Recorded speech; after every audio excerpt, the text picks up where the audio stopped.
السلام عليكم، اهلا بيكم معايا في فيديو جديد. النهارده ان شاء الله هكلمكم عن وصفه حلوه جدا جدا لتطويل الاظافر للناس اللي ضوافرها بتبقى ضعيفه وبتتكسر بسرعه، للناس اللي بتحب ضوافرها تبقى طويله.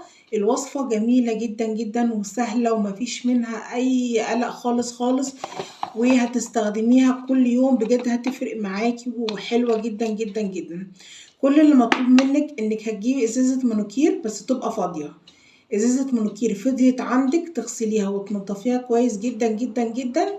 ممكن تنضفها بايه؟ باللي هو مثلا زي ده الاسيتون اللي هو مزيل المانيكير. تمام.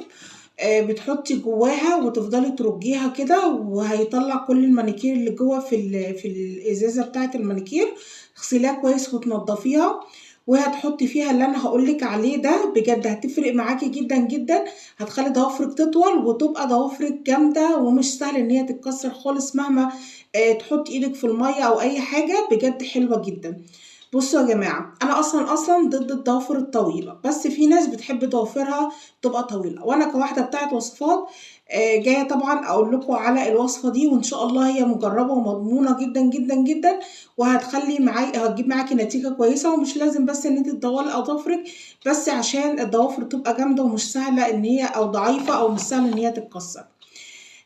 ندخل بقى في الوصفه بتاعتها عشان ما نطولش في الفيديو. هنجيب فص توم ونقطع الفص الثوم الكبير، فص ثوم كبير، ونقطعه شرايح رقيقه خالص ونحطها في ازازه المانيكير. تمام. ندخلها كده في الازازه بتاعه المانيكير ونملى ازازه المانيكير دي زيت زيتون. تمام. وبنروح قافلينها ونسيبها لمده اسبوع. بنقفلها ونسيبها لمده اسبوع.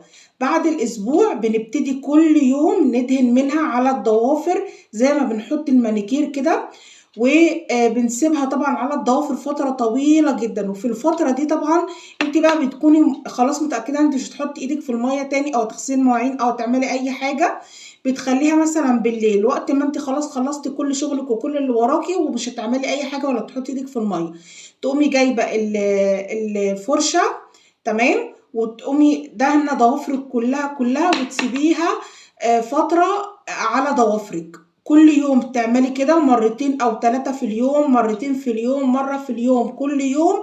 بجد هتفرق معاكي جدا جدا. هو بس فص توم وهتقطعيه شرايح رقيقة وتحطيه في الازازة النظيفة اللي انت نضفتيها، وتحطي زيت زيتون وتسيبيها اسبوع.